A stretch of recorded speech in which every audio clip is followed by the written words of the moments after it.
So just keep moving, pushing. Okay. And like what you said, I think the sense of any kind of punishment, it should be kind of like, in a sense, be the result of it. Because I don't feel like violence.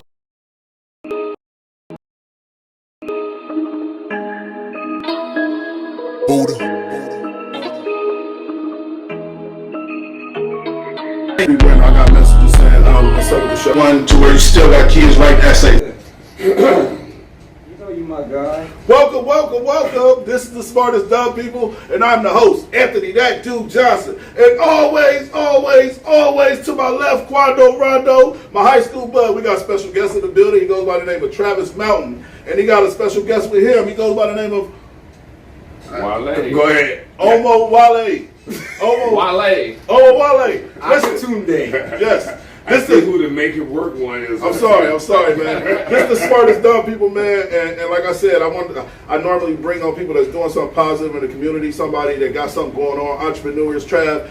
You already know, man. It's all love. You my brother. You ain't just up here because we just know each other. You my brother. So listen, we got a lot to talk about, man. Make sure you like and share, motherfuckers, because it's about to get real.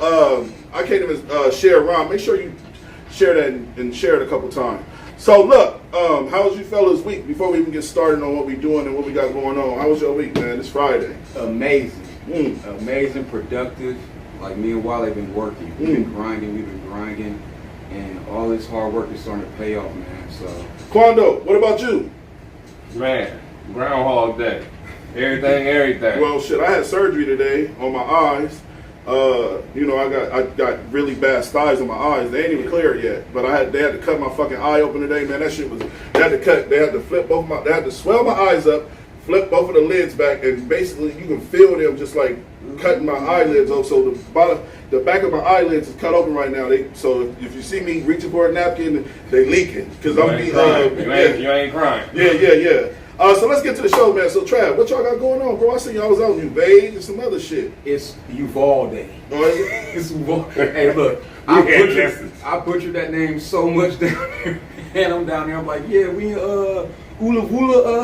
What happened to don't you?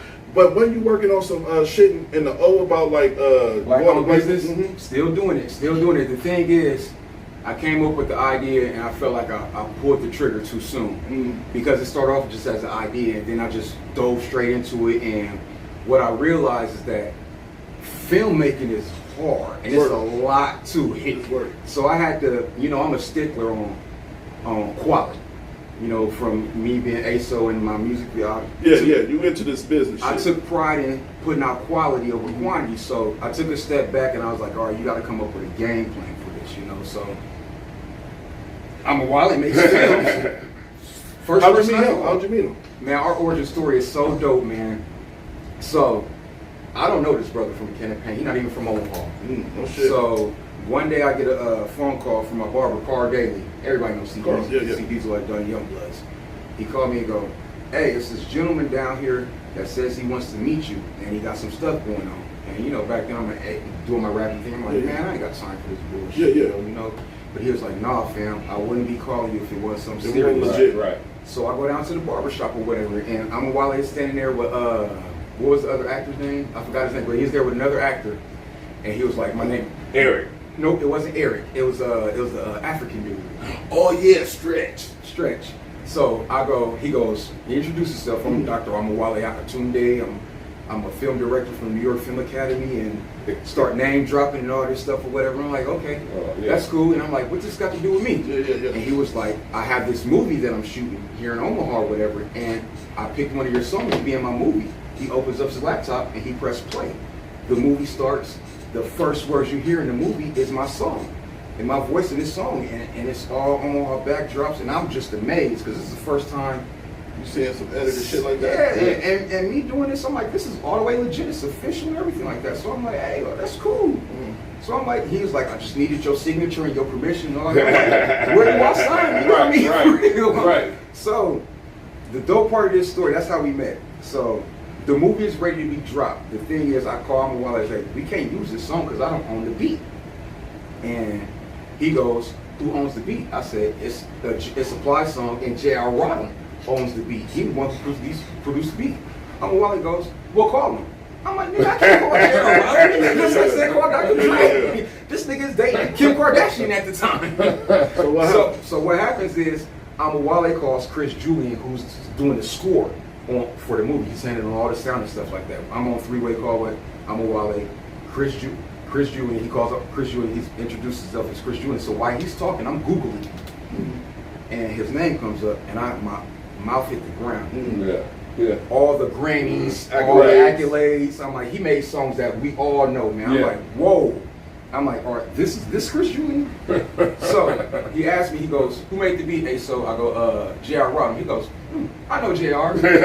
Clicks over and calls J.R. That's called resources for real, man. He clicks over and calls J.R. Rodham. So I'm on the phone with Wale, Chris Julian, and J.R. Rodham. Wow. Who's J.R. Rodham, though? That's who made the beat. I don't know who that is. Man, he's one of the dopest white producers out there. You know all his songs, bro. I bet I do. Like I said, at the time, he was dating Kim Kardashian at the time. That's nuts, man. So I'm on a, like, platinum. Oh, man, bro, look, he's one of the dopest. So he could have got you a deal, basically. No, hold on, let me finish the story. Okay. Look, there's more.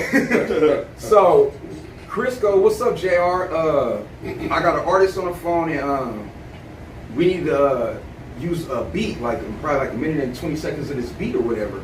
And he goes, how much are you going to charge me for this beat? And JR goes, probably like $30,000. Chris says, all right, man, have a good day. Chris calls me and says, send me your vocals, and I'm going to make a sound alike beat. Yeah. So he makes a beat that sounds like this.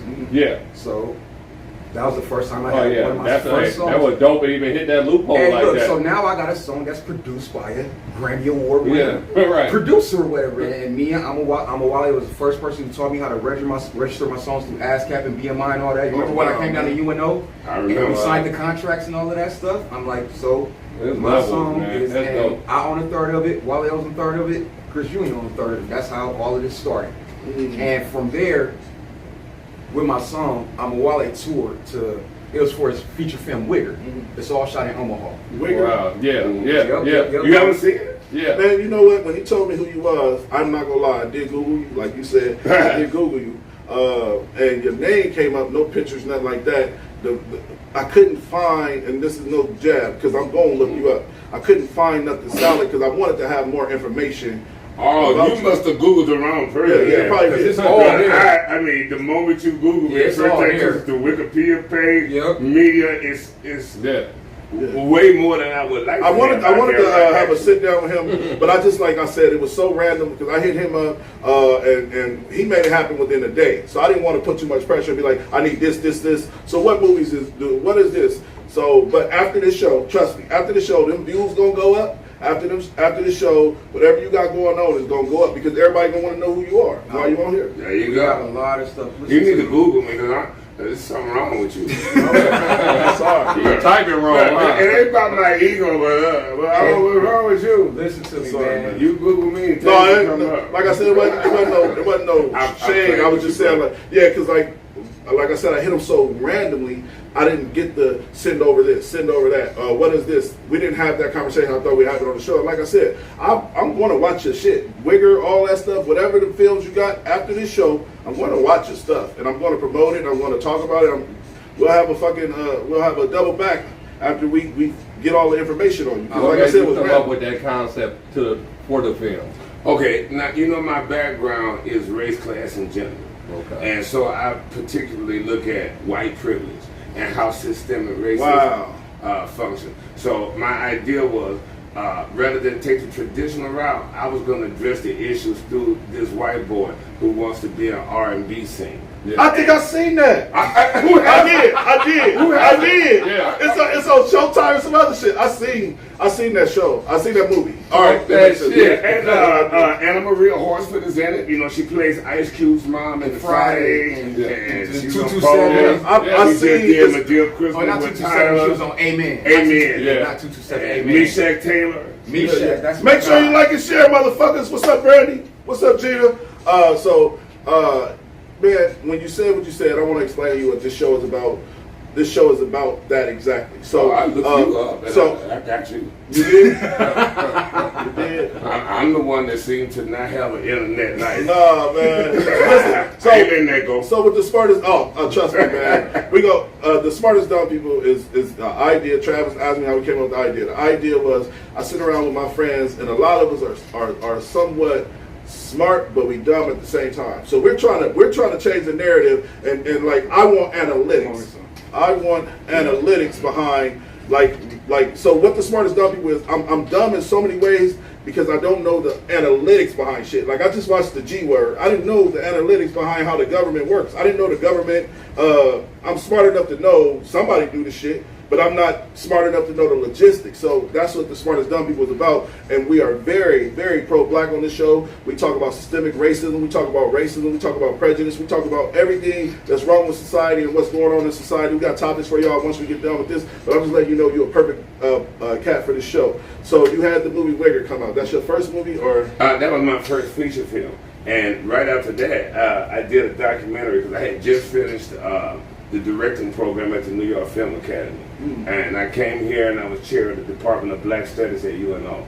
And so it just so happened that the universe came together perfectly for me because the year I came is the year Barack Obama got elected president. So my idea was I was going to do a documentary. And I took a group of professors and students and everybody, Carl.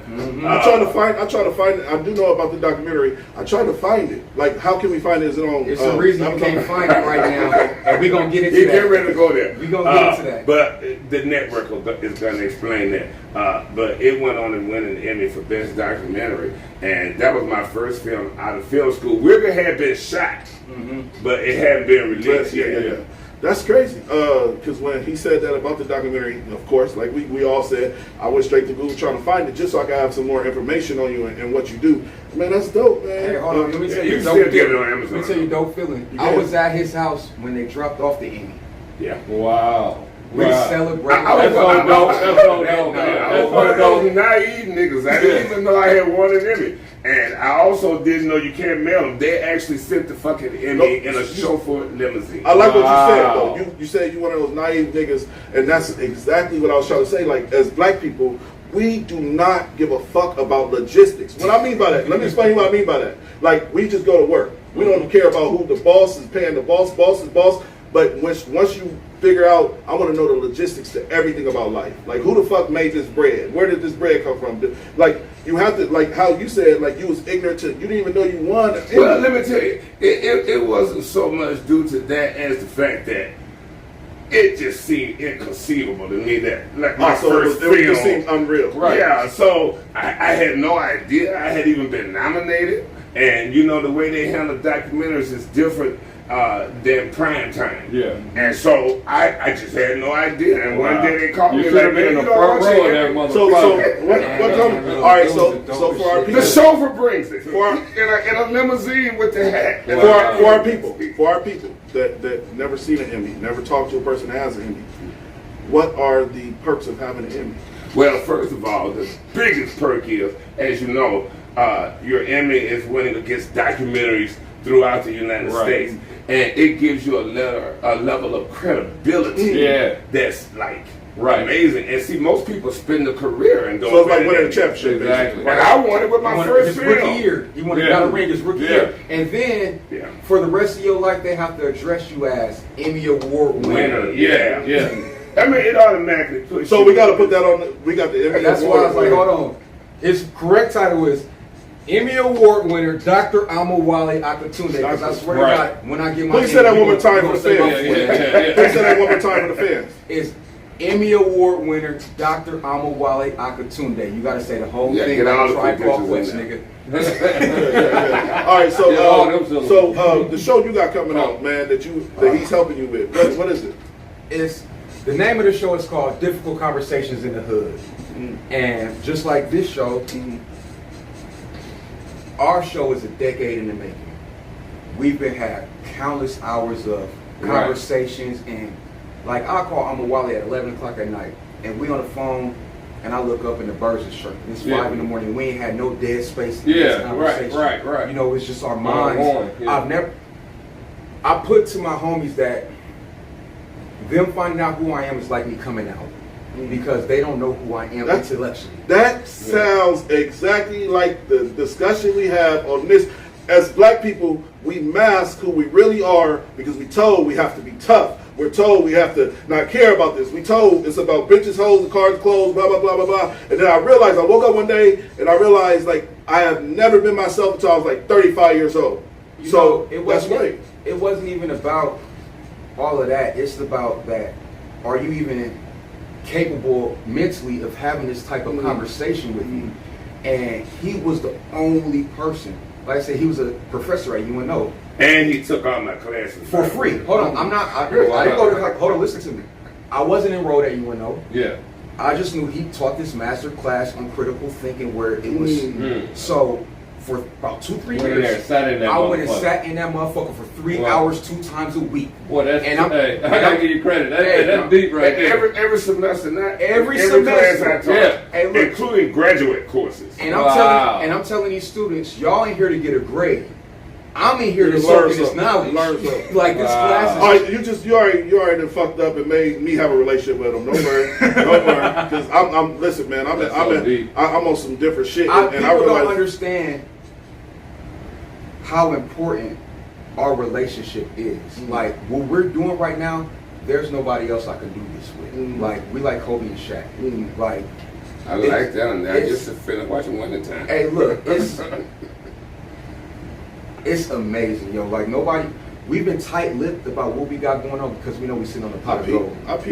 We know we sitting on. We got so much stuff in the vault. We gonna do this the right way, like So, like I said, my show is he hit me up. This is how it started. We gotta go back before we get to my show. You gotta understand how we got to the show. Before the show came to network, and the reason the network came. My man started his own network. This is what we got to understand. We got a network coming. He has a network called the 8 Network. And it's like Hulu, HBO Max. It's going to be on all Fire Sticks and smart TVs or whatever. Because we was trying to shop around his movies. And he did a sitcom that I'm starring in called It Takes a Village. And I play an undercover cop. You got to tell them something besides the plot. You got to tell them what happened behind it. But go ahead. So... he been trying to shop this stuff around, get it on Netflix, get on streaming platforms, and it's been so difficult and it's been so frustrating because we know we them niggas and we just being overlooked. You gotta do it yourself. So one day he said, you know what, nigga, fuck it. I'm gonna just start my own shit. And it just started off as a conversation and the nigga went and did it. Well, you left out an important part of that conversation because after we finished the sitcom, we did get to Netflix. We got it to Netflix. And can we? I give you my look. Hey, we gonna keep it real here. I'll say it. I'll say it. The reason we didn't get on Netflix because call his name. Hold on. What we're talking about is real in these and everything that we do. And it was people that chopped us over that saw this shit and started chopping us down. Yeah. One of them is Tyler Perry. Not one of them. It was Tyler Perry. Because we were at Netflix.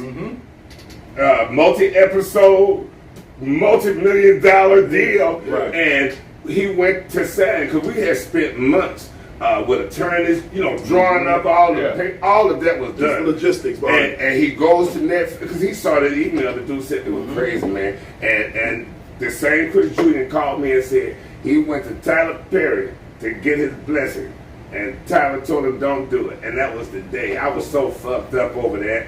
Tyler Perry, as much as he do for the culture, he's not. He's a gatekeeper. Yeah, he's a gatekeeper. He is the definition of a gatekeeper. Because listen, bro, once you're worth $1 billion, you can sit back, and at this point, I'm just you can point it out. And I had met him before too, because a few years ago, I hosted the African American Film Critics Association Award, which they call the Black Oscars, and they have Best Picture everything. And that year, Selma won. And Oprah was there, and Gail, and I talked to him. I don't know if he remembers me, but the strange thing is, I would have never guessed that meeting would have led to him being the one who crushed it. Yeah, exactly. So, after we get past BET will take that. After we get past that part, I'm a Wally comes up with the idea to start his network. And then it's like, all right, now you can control the content that's on your network. Now Right. you're the boss. Right. So he goes, hey, so I want you to do this show. And I'll go, he goes, the show is called Difficult Conversations in the Hood. And it's like, I want you to go through the hood and have real conversations with niggas about things we should be talking about, but we necessarily don't. And you come from your perspective and whatever. So I said, bet, let's do it. So I remember we had a Zoom call with all the people that's part of the 8 Network. And the New York Times. And the New York Times. You gotta understand, the New York Times been following all of this stuff Yeah. or whatever. So, and we come up with the synopsis of every show, and we have the Zoom call, and then we go, all right, let's start shooting episodes now. So my first episode, it's already shot, it's already done and edited. Our first episode is about religion. And I go to Greater New Hope Baptist Church, the church I grew up in and was baptized in, and I have a conversation with Pastor Rollison on why I don't believe in Jesus. It's stunning. It's stunning. It's heavy, bro. I mean, you really I need that. I need that content. You really need to see. I need that content. Hold on. So Lots of everybody need to see. Let me tell you how good our conversation was. Right. We got there at 10 o'clock in the morning, and we didn't finish the first night until 9 o'clock at night because he ran out of space. He just ran out of Yeah, right. We talked all day that Saturday. He had church on Sunday. We came back Monday and then talked for another 5 hours. Wow. I think that you get to an age, like you said, I question everything about the Bible when I got to a certain age. Man, look, You're gonna find this. you gonna. All right, so we shoot the first episode, and from there, I'm done. So now it has to be edited or whatever. So fast forward, Wale calls me and tells me to stop up at the house. And I walk in his house and he's crying. And I'm thinking to myself, what's wrong, nigga? I'm like, I gotta fuck up real quick. Right. And he hugs me. They were man tears though, you know. Yeah, it was like black, and like it was more like chocolate syrup. So. It wasn't no punk ass tears. It was like, you know, I just wanted to So Had to let it out. So this is where he tried to fight. So he hugs me and he says, thank you. And I go, what? He presses play and my jaw drops and my eyes water. And I'm like, bro, I would have never thought in a million years that what we did would come out looking like this, bro. Yes. It's amazing. And then he said, nigga, get your speech ready because you're going to win a fucking Emmy off of this shit. Yeah. And it ain't even about that for me because I know I'm going to save lives with this shit, bro. Like, Yeah. we go all the way there, and what I love about this is that we don't have nobody controlling us. Like, Of course, it's just you and him. it's just us. Your And- bosses. And we can say and we can do and we can, bro, we go there. I'm Yeah, not you afraid. control the narrative. I'm I not don't afraid to go think there. I don't think our people realize how important just like becoming in your own and not relying on a motherfucker to hold you by a string. That's what happened with us. What happened with us was when COVID hit, I was fired for no reason. And I was the one of the best employees there. But you know what mattered? I was black. So when I was like, you know what? I'm tired of waiting for these motherfuckers to give me opportunity. I'm gonna take it. I'm gonna start something that's mine. I went and created a business account. I went and did everything I had to do, and can't nobody take this shit. When y'all came in here, this is our shit. Can't nobody take it from us. Can't nobody do nothing. I don't give a fuck if it take us 6 years to make the smartest dumb people the biggest pot. It's ours, and everybody should have something that belongs to them that they're working on as an entrepreneur because it's so important. Like you said, like don't nobody control y'all. You can sell this shit for $300,000. You can sell this shit for $300 million. It's sell it yours. for $3 if you Yeah, know, but it's you're yours. plugged now. But us as people, we struggle so bad with just finding out the typical way of living, which is I gotta work. That's what we taught our whole lives. At 18 years old, you gotta get out of my house. I gotta work. I gotta do all these. You gotta do all of these fucking. You gotta figure this shit out at 18 years old. There's kids out there right now, 25 years old, living with their parents, going to school. I always tell people like this: telling your kids to go to school is not the right decision. Tell your kids to get something that they're good at and create a business. If you want to go to plumber school, if you want to be a bar, you own that. Learn a barber. a trade. Yeah, learn a trade. And what you said, like I said, I'm not trying to jump off topic, but what you said is important because our people don't realize how fucking powerful we can become. We are the culture. We control the narrative. Like we literally right now are listening to Power 106.9 and they got podcasts and people out here that's very capable of being the Breakfast Club. But y'all would rather pay motherfuckers in New York. No shot jab at them because I love the Breakfast Club. But y'all got people out here that y'all could do that with that you could pay locally. But we don't understand the first logistics of being bosses. So when you met him, which obviously he was a boss day one, and he's teaching you this game, we need people like him in the fucking community. Listen to me. The day I met Amawale, my music career transitioned because I'm soaking in game from him that no other artist is getting out here. Like, you know, after Wigger dropped, we toured and we went. Wigger, we went from city to city, and hey, look, it was dope, bro. Like I soaked in a lot of game because I'm a wallet, man. I'm always grateful. So I've always been on his hip, you know, even after I stopped doing music because he's always doing something. Yeah, and vice versa. Yeah. It's been a symbiotic relationship because I've gained a lot from this brother too. And the reason the episode moved me so much is his bravery in attacking topics. It's just something. And really, what you guys are doing reminds me a lot of what I'm doing. Imagine what you do as a network. So my idea was, I do a podcast, I make film, but I wanted a network that would create a bunch of shows that would help evolve black people out of this old school, mechanistic white supremacist. If you haven't, I'm telling you, if you haven't watched our show, it's all. My show needs to be on the network. And it will be.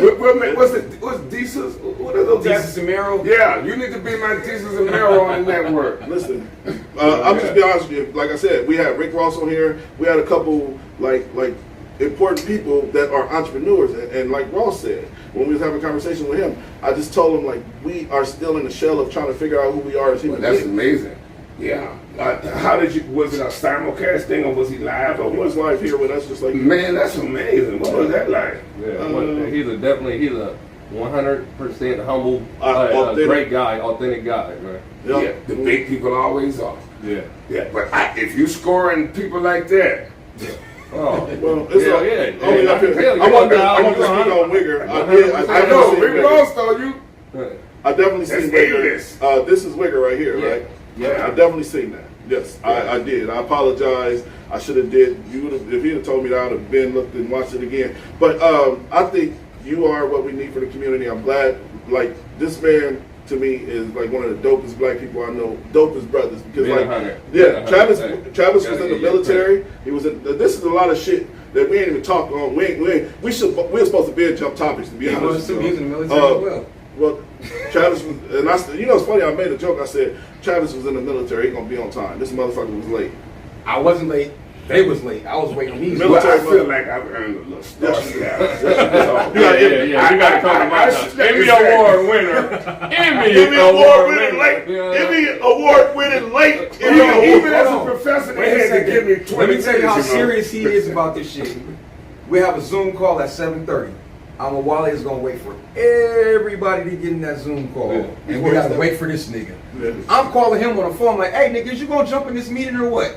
I'm an Emmy Award winner. I'll be in there when I get in there. You're an entrepreneur. King, I like the way of thinking, King. I'm trying to get to the status of the world moves around me. So, so how it works is with Smart as Dumb People, because I feel like we touch bases on what you guys got. What y'all got coming out. So what we do is we like to have genuine conversations with genuine black people, genuine entrepreneurs. So we try to change the narrative. So I'll break it down to you in layman's terms. So basically, everybody can talk to Michael Jordan about the points he scored against Utah Jazz and the moments and shit like that. I want to know more about Michael Jordan. So how do I learn that? I learned that by having a conversation with him that has nothing to do with what he does for a living. So we're going to have these topics. We're going to have these conversations, okay? So, first topic. It's actually question of the day, I'm sorry. Question of the day. Wale, this is new to you. I know you don't probably do this a lot, but this is what makes us the smartest dumb people. So, we have a question of the day. Question of the day is the wedding still on? So, a man, sister sent him a video of his wife at a stripper's party. They was getting married the next day, and his sister sent him a video of his wife they dripped chocolate off the stripper's dick into his wife's mouth. Is the wedding still on for you? Absolutely.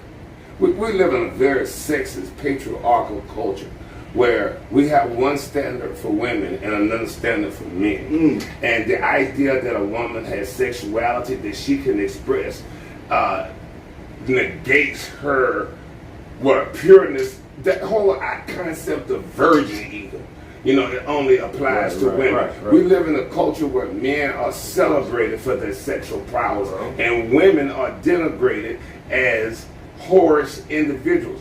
I think she should have gotten a double dip of chocolate. But think about it, because how many times that nigga been to the strip club? Think about after shaking his face all goddamn day. Well, my homeboy said some. They got mad at me one time because I finally woke up one day and realized like men, all men want threesomes, right? So all men want threesomes, and this is a true story. And I was like, I finally understand why a woman would want a threesome with two men. And then my homeboys judged me. They fucking. I was just like, y'all don't understand. Like, it's time for us to let our guard down. If I have these fantasies, if I want these things, this is a fucking human being. And you said it exactly right. We do live in a society to where women can't be themselves, and we got to be on this pedestal. Like I said, if I say to my woman, I want to have a threesome with two women, or whatever the case may be, she has the right to say, I want to have a threesome with two men. That's her prerogative. I don't think it's a bad thing. I think it's time for us to change the narrative, and like you said, something as simple as an aversion. That shit does matter. I think men are so insecure, and they don't know it. You know, I think it's not just with women, all together. This masculinity thing is fake. You know? And you a masculine motherfucker. I'm gonna be honest. I'm talking about from the pictures and what you stand for as a human being, Trav. Now this is praise. I see you take care of your kids. I see you take care of your woman. I see you take care of your dogs. Man, you are the epitome of what a black man should be. You understand what I'm saying? That's why I asked him to do the show. Yes, because the whole concept for me behind the show was that people look at me like an academic. So I call this nigga the intellectual thug. I'm like, you can say shit to niggas and they're gonna listen to you and they're not gonna listen to me. So I started with a podcast too. I did this podcast on Dave Chappelle where I built him a whole new asshole. Wow. And everybody was shocked. Even he was, because he came by my house like midnight or some crazy shit like, I just heard your fucking podcast, man. And I gotta hear what you said. You gotta shoot that out. I gotta hear what because I'm gonna be honest. I deal with sexuality issues now. In fact, I got a best-selling novel out called Waiting for the Sissy Killer, where I talk about growing up in black culture, poor, dealing with issues of sexuality and poverty in the Deep South, and he sound like us. He sound like us. He is what we needed. You could listen. We could bring you on in the most deepest, darkest moments that black people have. We have a couple topics that's tailored to black men and what we go through as people. You are you're perfect for the show. So well, I want to listen. I'm so glad to be here. When they told me about you, and I did my research, and I saw what a fantastic thing y'all were doing. I said the same thing, man. Like, these niggas, you're really doing. This is the whole idea of the network, is that we're going to alter black people's thinking and evolve them on issue. As you say, we don't ever know the logistics. And that's what this network is teaching. Yeah. Well, so I really would like to we're about to promote your network every show. You give us the clip. We got a roster. Well, it's a network. Okay. That ain't just. I'm saying we're gonna talk business after the show. I don't want to. No. I mean, I'm saying we're gonna do something to where, like, every time the Smartest Dumb People is played, they're gonna know about the Gorilla Network. The 8 Network. So let's get to the topic. Next topic. So this topic is I can't wait to hear y'all opinion on this topic, especially you, Trav, especially you being the black man that you are. So the game comes out with a TikTok video. Everybody ripped them a new ass. I want to play the video for y'all, and then we'll talk about it. All right. So let's play. No, my heart can't take no more. I keep on running back to you. See my days, baby, give me one more chance. No, my heart can't take no more. I keep on running back to you. See my days, baby, give me one more chance. No, my heart can't take no more. I keep on. So the internet ripped this man a new ass, and I'm gonna be the first one to say this. Again, what the whole point of this concept of this show is is that we can let our guard down as black men and just be human, because we got to be hard all the time. And here we are. So I found myself with Meek Mill. Meek Mill made a video probably about 3 months ago. He did a flip and like he did a tumble flip or some shit. I said he's a cornball, right? No, I said that. Originally I said he's a cornball. He did it in the NBA game. I said he's a cornball. And that was my natural reaction as a black man. Then I thought about it for a second, like, I'm mad this nigga is having fun. I'm mad this nigga is having fun. That shit gave me chills. Just hear me out. I'm mad this nigga ain't talking about killing, ain't talking about bitches and hoes, and all he did was do a backflip and was having fun with his billionaire friends, and I'm mad at him. We live in a society as black men that we can't wait to have something bad to say about black men. In those moments, game, let your guard down. You are fucking 41 years old. I don't want you out in the streets. You're supposed to be doing TikToks in the front of your fucking mansion in your Rolls Royce. That's the problem. You know what? I used to argue with niggas when I get in arguments with men or whatever the case. They used to say, you do TikTok videos. And it used to hurt me, right? It used to hurt me. I'm doing TikTok videos with my daughter. I am a black man taking care of my daughter. And they questioning my character or my integrity as a black man. Hey, your TikToks with baby girl was dope, man. They were dope. What's your opinion on this video, man? It broke my heart when. So what's the criticism? They saying that he looked like a clown. He doing square shit. Game doing TikToks now. Man, it was a whole fucking flock of just bad, negative comments about this black man dancing in his driveway. That's all he was doing, is dancing in his driveway. They can talk that shit, but guess what? Hey, they ain't gonna try it. Look, I got a motto. So Look, he'll get another teardrop. yeah, Look, what you eat don't make me shit. right. You know, so I don't give a fuck what you think about me. Yeah. You know, you don't. Who are you? Yeah. So what do you think about the theory that the gangster rapper shouldn't be doing TikToks? Man, you can do whatever the fuck you want, nigga. I mean, for real, if you want to do a TikTok, why can't he do a TikTok? What's wrong with him putting a camera in and dancing and having a good time? All right, so I mean, listen to me. See, I thought they was going that sexuality. No, they were saying Wait Wait a second. Wait a second. This nigga is worth millions. Millions. I'm gonna dance in front of my fucking Rolls Royce in front of my mansion. I done made it, bitch. What the fuck you worried about? I think that we can kind of segue and tailor this into Kendrick Lamar, like how everybody's judging Kendrick Lamar for his album. God. His album is one of the best albums I've ever heard in my life. Yeah, he just played the cover. Listen to me. When I first heard it, I was riding in the Man, I car. almost cried. Hold on, no, I didn't. I was like, what the fuck is this? Because I'm trying to listen for the old Kendrick. I'm waiting for him to snap. I'm waiting for that doom doom doom beat, like where this nigga's just snapping. And I'm skipping through the tracks, and this ain't. And I'm just hearing the beats with no all treble, no bass, and drop like that. And it was like, I ain't listening to this shit, man. This is some bullshit. So then I was like, no, this is Kendrick Lamar. Let me listen to it again, and let me actually listen to it. Yeah, that's and stop trying to feel the beat right. or whatever. And I called I'ma Wallet instantly. I said, have you heard this nigga's fucking album? I'm like, holy shit, Auntie Diaries. That's every black home. I mean, it's a lot of black homes. Auntie Diaries. When I heard Auntie Diaries, I was like, man, this nigga. What about the video of daddy issues or father daddy issues? Or what about the song where talking about his mom being molested, so she questioned him every day, and she didn't started believe making him feel some type of way. Y'all don't understand, man. This man what's going is on in giving But you. this is what we do too. So the sitcom we just told you about, the reason they got so stuck. I was trying to evolve black situation comedy out of Martin and shit. I'm like, why don't we make black situation comedy on the level of Frasier, where you're laughing, but it's more intellectual and learning. So it's about this dad with two sons.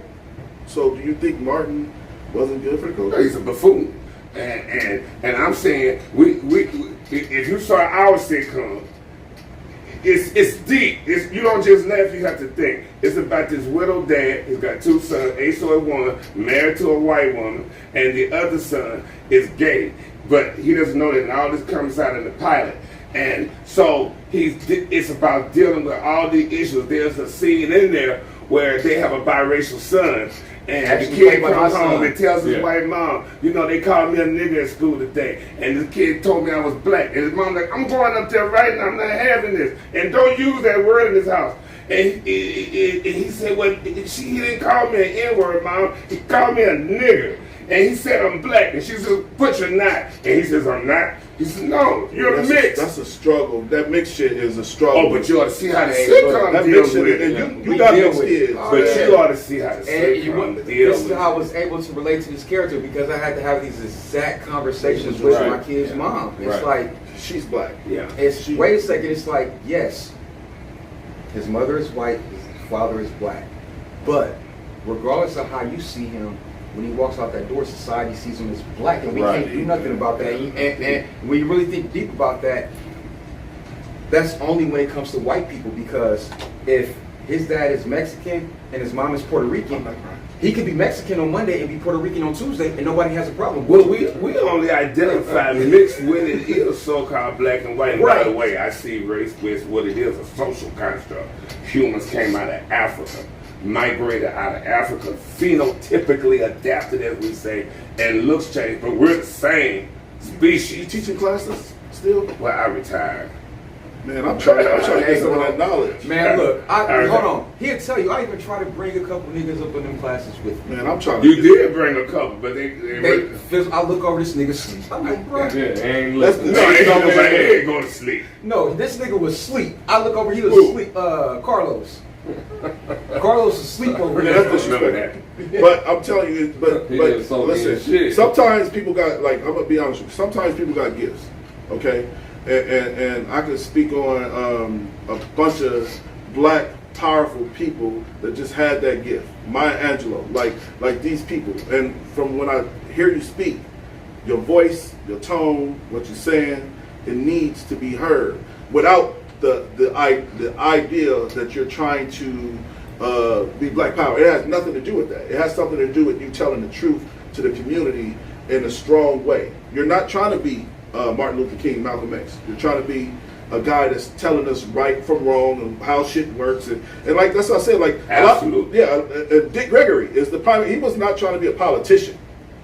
You know what I'm saying? He was just telling black people the truth. I tell people all the time, I'm not an activist. I'm not a expert or anything. I'm just a nigga with a brain who's not afraid to use it, and I have a voice, and I'm not afraid to. But that makes you an activist. That makes these guys activists. But you touched back to the Bible. Do you understand? My wife was so mad at me over that Bible shit. Like I just one day woke up. This is a true story. I just one day woke up and was like, shit be too fucked up to just believe in some old white man with a beard. So I just start calling people, like people that I think are very highly intelligent, like Tory Billings, one of the dudes. Yes. We sat down and had dinner, and I was like, dog, like what? He was like, dog, have you ever heard of a dinosaur in the Bible? He was like, just think about that. There's actual fossils that prove there's dinosaurs in this world.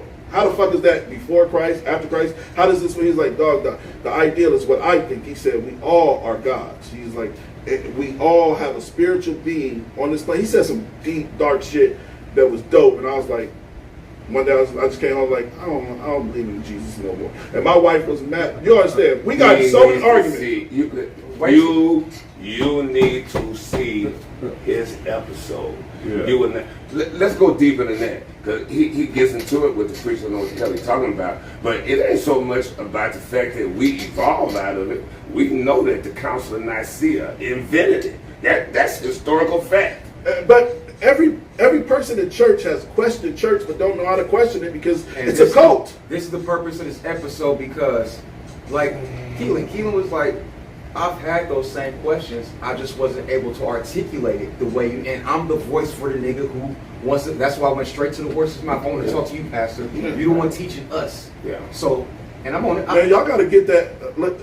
As we talk about all of y'all episodes, I don't know how long the process is, man. I'm 41. ASO 41. 42. You moving up? I'm not 40 yet, but I'm getting. Yeah, you 25. We need to get this shit popping, man. Time waits. I already told you I retired, so you don't have to lie. Hey, we need to get this shit popping, dog. I'm telling you, like I said, I don't care what y'all brothers got going on. Like I said, I know personally this man is deep, dope, and a good person. Then he brings this dope, intellectual black man on my show that look like he is all about us.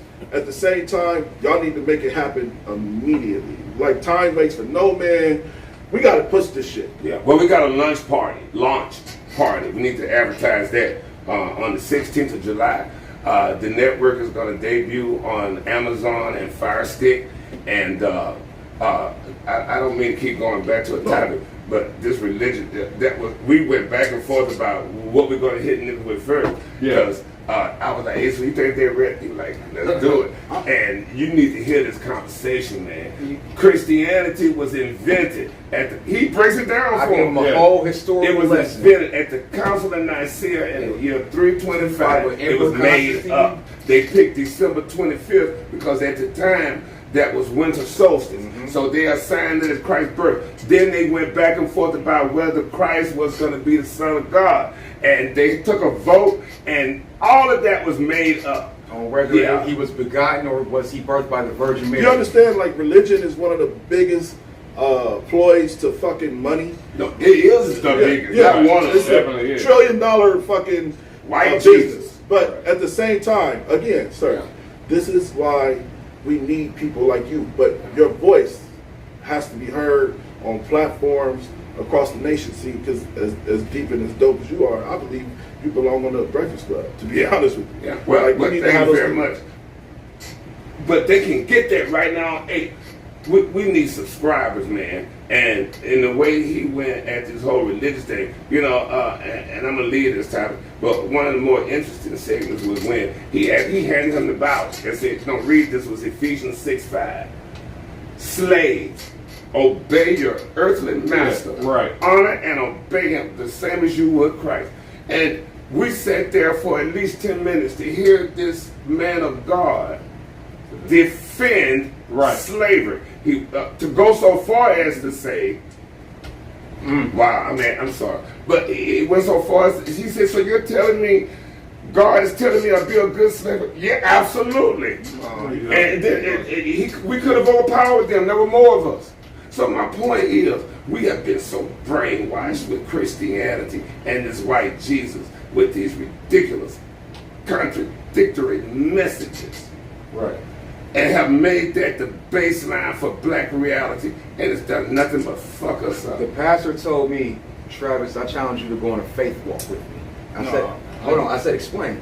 He says, I want you to ask God to show himself that he's real. And I promise you, put it on my life, he's going to show you that he's real. I said, Pastor, that's not necessary. Because God and Jesus could walk through that door right now, and they could tap me on my shoulder, and they could look me dead in my eye and say, Trav, you wrong. Be real. And I'm going to say, I don't give a fuck. Roll up your sleeves, nigga. I owe you an And he actually says that in the pulpit. But the thing you said earlier, man, that I really liked was when you said, we never look at the backstory, the logistics behind things. I didn't know what you just said about the Bible. Like, that's what I'm saying. Like as black people, we were just pushed into this community and we was fed. We was like, I start the conversation. Hold on, my first question because it's Pastor Rollison. You gonna love this shit, bro. And my cousin Chancey, because Chancey is a big believer. Chancey Sims, everybody know Chancey. So I asked them, why do you believe in Jesus? And they gave me these big, long, vivid, articulate salesman speeches. Yeah. So, and I listened to him. I'm sitting here, I'm just, all right, finish. And then when I tell him, I'm like, that's not why you believe in Jesus. You believe in Jesus because you was born in the United States of America. That's the most dominant fucking religion here, and you just accepted it. And they question it because if you was born if you was born in the Middle East, you'd be Muslim. If you was born in Asia, you'd be Hindu or Buddhist or whatever. So this is just what it is over here. I just want to say this before we go any further, because this is why our show. So I was telling y'all, our show is restricted. Okay, when we first started the show and we started talking about black topics and things like this, we was getting hundreds and thousands of views, right? So this is how good Facebook is. They just turn the knob down on us. We got less views. Start telling me I got nude photos when it's just a picture of a woman with some tight shorts on. But again, the world, and like I said, the logistics behind shit, they don't want the truth out. No, because the religion thing keeps us ignorant. Because the longer you believe in Adam and Eve fiction, that's why we don't know the origin of the universe. He was telling me we live in a galaxy. This is how the galaxy works. So what's your opinion? What's your opinion on, like, all right, so we having this conversation. So let's just, what is the topic? I want to see it because I kind of want the topic, y'all. But I want to have this quick dialogue with y'all real quick. So as far as I want to know this from you, Trav, and him. Where the fuck do we come from? Well, do you want that? Well, I was going to say, it always amazes me when people say that as if we don't know it. We know from astronomy, we know how the galaxy formed, we know how stars are made, we know how the planet came into existence, we know about speciation, we know about how species evolves. We know that we came from Cro-Magnon to Neanderthal to Australopithecus to Homo sapiens. That's not a mystery. Anybody who has had a modicum of exposure not even at the university level. We teach astronomy in high school. This is what we do. I call it, we ignoritize children. And we intentionally don't want them to learn science. We intentionally don't teach them stuff. The Webb telescope is up there right now, going back trying to find the earliest galaxy. Niggas don't even talk about that shit. It's like, I don't even want to hear about that. We know that. You know, I just posted the other day, it was the same church that forced Galileo into exile for saying that the earth revolved around the sun and not the other way around. And he had to go into exile to keep from being killed. We know exactly where we came from. You have asked, I'll ask on that. I ask on my show.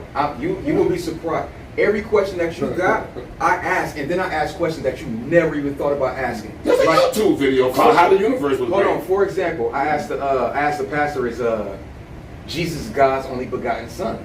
And he goes, "Yes." And I go, "Do you even know what begotten means? Do you know what begotten means? You know what begotten means?"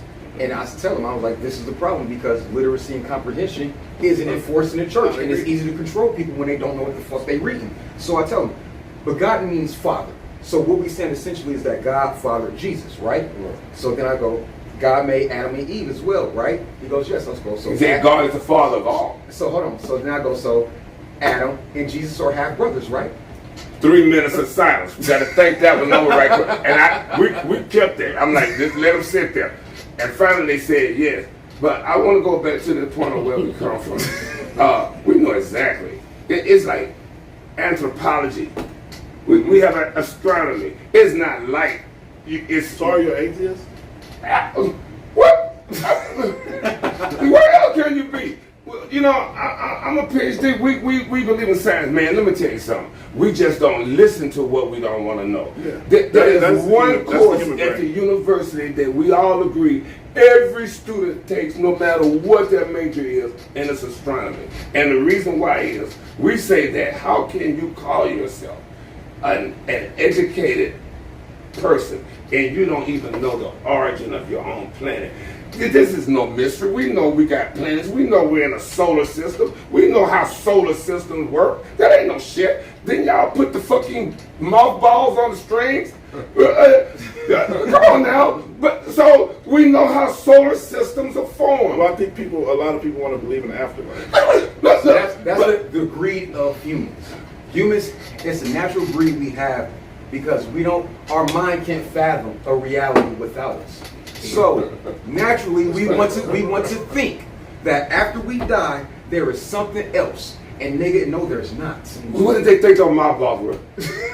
That's what I'm trying to tell you. We can teach what's them the process of my soul transitioning into heaven? Oh boy, that was a good one. Where's heaven located, nigga? Oh, he explained Noah's Ark too. Oh my but God! You can't tell him. I'm not gonna give you. That's what I'm saying. But we have a way. We have a way of explaining how Arctic animals made it to this place that they say they don't really know. But this is what I'm saying, man. You said you love black people. The biggest crime that religion does is, even though race is a social construct, the one thing that they could give us, we can't because we don't accept science.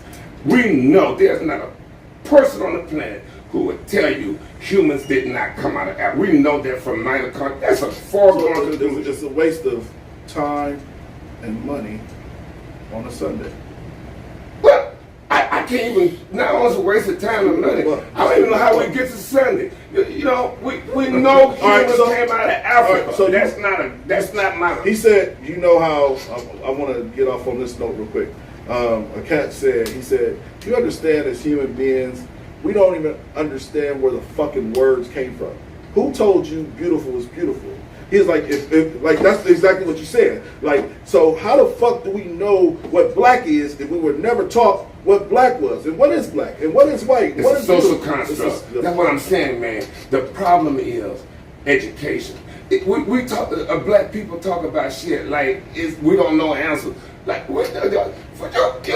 You hung those fucking mothballs. You know we're in a solar system, and we know how the solar system. I mean, that's not like my opinion. That's fact. How the solar system came, and we know how water got to the planet. He even broke it down for the professor. Even if everything went away, we were still again. It's called speciation. Water came to the planet from comets that landed here millions of years ago. Water produces bacteria. Bacteria start symbiotic process. We came out of the water. Okay. And zillions of years. I teach this in my class. Well, look, man. What I'm trying to say is, that's why I'm doing difficult conversations in the hood. You have to talk to black people. Like, these courses haven't been around. We've had anthropology around. That is not a new thing. Astronomy has been around. But you have to talk to black people like that these things don't exist. They ask you questions like they're going to stump you. Like when he said, well, where do trees come from? What the fuck? What? Yeah. Like, you actually think we don't know how plants came? I mean, I get it. I get it 100%. I'm sorry, nigga. No, man, you did that. Hey, guys. None of your business. Now it's time to say goodbye to all my Negro friends and Caucasians. Look, go and get your panhandles of what y'all got going on, man. And you know how they got to be called Caucasian? It's because we'll close out with this. The two guys who came up with binomial nomenclature, who first came up with the idea of mountains of Caucasian, mountains of Caucasus. Yes. Caucasus Mountains. Yes, exactly. He posited that if he said God made human, and if God made human, he made white people first. And he said that area would have been in the Caucasus Mountains, which is now Russia. And so he named them Caucasians. Mm-hmm. So their whole name, we all come from Africa. Mm-hmm. And we're all the same thing. We look differently for the same reason a polar bear looks different than a grizzly bear. Mm-hmm. It's the same fucking bear.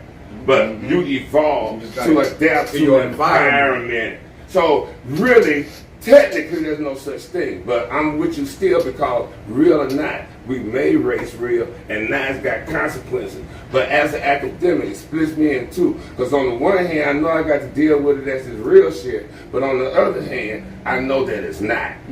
But if we were to educate ourselves about shit like this and ask the questions that you are asking, we wouldn't be here, brother. And that's what I'm trying to do with this network. And you ain't got to worry about being cut out on Facebook. We're going to be worldwide. Right. And you said something else, both of you, that really hit me, man. If we don't start working together and stop seeing each other as competition. Once I get into a space, I was when he did now Bernie Mac. When Bernie Mac first started the show, he was on David Letterman, and I was watching. And David Letterman said, man, congratulations on the new show. And Martin was on there. He was like, man, Martin is tearing it up. You know, what do you think? Are you afraid of the competition? And he turned to David Letterman and said, did you ask the cast of Friends that when they came on air? Why is it that when black people do something, we're a competition? And you got 1,500. I took a lot of flack because I made a comment about the versus battles. I was like, how come we don't see Britney Spears versus Christina Aguilera? How come we don't see the Backstreet Boys versus NSYNC? You know, this is only a black thing, and it's like, it's always, who's better, LeBron James or Michael Jordan? Why can't we just enjoy their greatness? Why do we have Jerry West and Larry Bird? Yeah, right. You was for real. You know, yeah. You know. So it's like, as black people, let's stop being in competition with each other, and praise each other's greatness. Yeah, like you're doing now. Well, we ain't done with y'all. We're gonna keep praising y'all greatness because whatever y'all got going on is gonna. Listen, we only touched on one show right now. We got a roster. He has his own show called Late Night with I'm a Wale. He brings on a celebrity we guest. We have Frida Payne here. Frida Payne, Ernest Hardman. He brings a celebrity guest in every episode and does an interview with them. We got What's Bugging Mercedes, this dope sister. Dope black woman. Dope. She's a black woman. You always wanted to see be the black.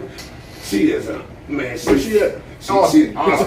Wait till you see her. Wait till you see her. Man, she, let me describe her for you. She's this highly educated academic who can breeze up and pull her earrings off and call you a bitch too, whichever one you want. So if I can't meet you here, let me tell you something. Let me tell you about something. Because y'all gonna do this. Yeah. Her show she did with her father. Her father is ill, and he's dying. And her first episode is with him. And she said, Dad, I know we talk, but I need to know everything. Start from the beginning, your very first memory. And tell me everything up until then. And he started talking, and I looked at him. It was something. I said, I'm going to do this with my family. I want my mom, my aunts, my uncle. Tell me everything. I did it with my dad. It's like, because you hear stories, but you really don't know. Right. On Father's Day, we did a Father's special with my fathers and but that's like, I feel like that should always be a thing. Like, but we don't, because we just some shit is Her show is called What's Bugging Mercedes, and so she takes on the thing. And what's bugging her about this was we don't deal with legacy and the black community, and until we know the story of the people that came before us, I want to know who I am, because it was deep, man. We gotta get out of here because we can go difficult conversations. Upgrade now. What's Bugging Mercedes? Episode 1 is on release. Masterclass. And Uncle Wallet's book club. Uncle Wallet, you gotta come back. Chad, you gotta come back. This ain't it, but everybody knows. We didn't even get into Uvalde. We just started. We never even got into Uvalde. Y'all gotta go down there. We've had a clip of what the guy with the chair showing how to fucking keep the classroom locked without a lock. We had so many things. Y'all just dope people. Sometimes dope individuals we go over, but due to the fact that I have OCD and we're doing something special here, we like to keep it at $1.05 max. Yeah. So we there. But can I pay a compliment to you guys for going? I just want to tell you, I think this is stunning. I had no idea that a couple of brothers in Omaha was doing something on this scale, this amazing, and trying to educate our people. And I want to thank you for thinking of us to invite us on your show. I saw that you got thousands of followers, and for you guys to use your platform to promote what we're doing, I really can't tell you enough how much I appreciate it. You coming back? We'll be back. Thank you, King. Closer to the launch party. We'll be back, man. Hey, look, and y'all gotta come too. We doing all that shit with y'all. We might have a private screening before we even launch. Whatever y'all listen. I think, sir, there's just certain people that do something to my soul. You did it. Thank you, Travis already did it. I'm telling you.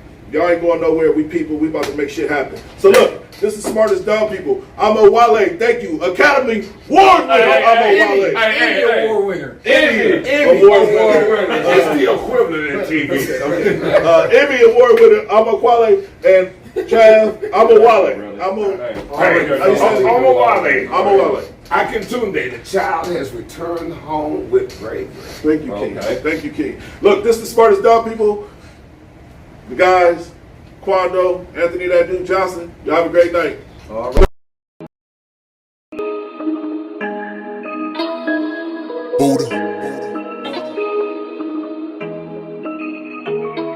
I got messages saying, what's up with the show? One to where you still got kids writing essays on 472. Shout out to Chris, he came through. Came back there. And you go, okay. And she said, okay, he good. It's not money, baby. They don't need cash in their hands. Right. So now the fuck with that. Regardless of the fact. You don't know.